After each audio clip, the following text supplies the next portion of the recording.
Hello readers, welcome back to Reads with Room B, and this is our second Fairy Tale Friday. And now I leave you with my partner in crime, my heart's own Andy B. Hello listeners, I'm Andy B and I would like to read to you today. Now, if you're sitting comfortably, I'll begin. There was once a lazy girl who would not spin, and let her mother say what she would, she could not get her to work. At last the mother, getting both angry and impatient, gave her a blow which made the girl cry very loud.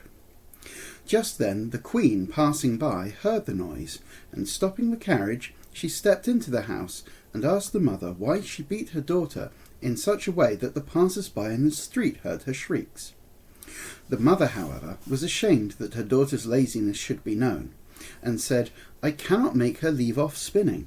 She will spin for ever and ever, and I am so poor that I cannot procure the flax." The queen replied, "I never heard anything I like better than spinning, and I am never more pleased than when the wheels are whirring. Let your daughter go with me to the castle. I have flax enough, and she may spin as much as she pleases." The mother was very glad at heart, and the queen took the girl home with her. As soon as they entered the castle, she led her up into 3 rooms, which were all full of the finest flax from top to bottom. "Now, spin this flax for me," said the queen, "and when you have prepared it all, you shall have my eldest son for a husband. Although you are poor, I do not despise you on that account. Your unwearied industry is dowry enough." The girl, however, was inwardly frightened, for she could not have spun the flax had she sat there from morning to night until she was 300 years old. When she was left alone, she began to cry, and thus she sat 3 days without stirring a hand.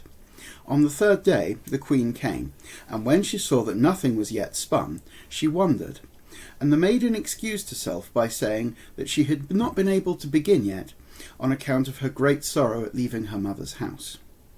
So the queen was satisfied, but on leaving she said, "You must begin to work for me tomorrow."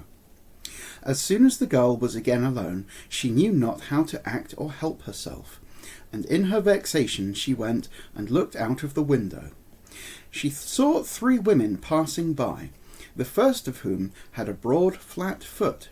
The second had such a large under lip that it reached nearly to her chin, and the third a very big thumb. They stopped before the window, and looking up, asked the girl what she wanted.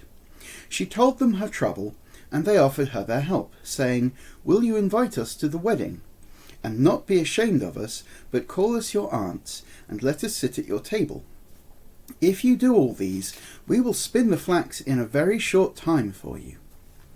"With all my heart," replied the girl. "Come in and begin at once." Then she let in these 3 women, and making a clear place in the first room, they sat themselves down and began spinning. One drew the thread and trod the wheel, the other moistened the thread, and the third pressed it and beat it with her fingers on the table, and as often as she did so, a pile of thread fell on the ground, which was spun in the finest manner. The girl hid the 3 spinsters, however, from the queen, and showed her as often as she came the heaps of spun yarn, so that she received no end of praise. When the first room was empty, the 3 women went on to the second, and at last to the third, so that soon all was cleared out. Now the 3 spinsters took leave, saying to the girl, "Do not forget what you promised us, it will make you your fortune." When the girl showed the queen the empty rooms and the great pile of thread, the wedding was performed, and the bridegroom was glad that he had such a clever and industrious wife, and praised her exceedingly. "I have 3 aunts," said the girl, "who have done me much service, so I would not willingly forget them in my good fortune. Allow me therefore to invite them to the wedding, and to sit with me at table." The queen and the bridegroom asked, "Why should we not allow it?" When the feast was begun, the 3 old maids entered in great splendour, and the bride said, "You are welcome, dear aunts." "Ah," said the bridegroom, "how do you come by such ugly friends?" And going up to the one with the big foot, he asked, "Why have you such a broad foot?" From treading," she replied. And then he went to the second and asked, "Why have you such an overhanging lip?" "From licking," she answered, "from licking." And he asked the third, "Why have you such a broad thumb?" "From pressing the thread," was the reply. At this the prince was frightened, and said, "Therefore my bride shall never touch a spinning wheel again." And so she was set free from the unlucky flax spinning. The end. Thank you very much for listening, and I hope you have a wonderful day. Take care.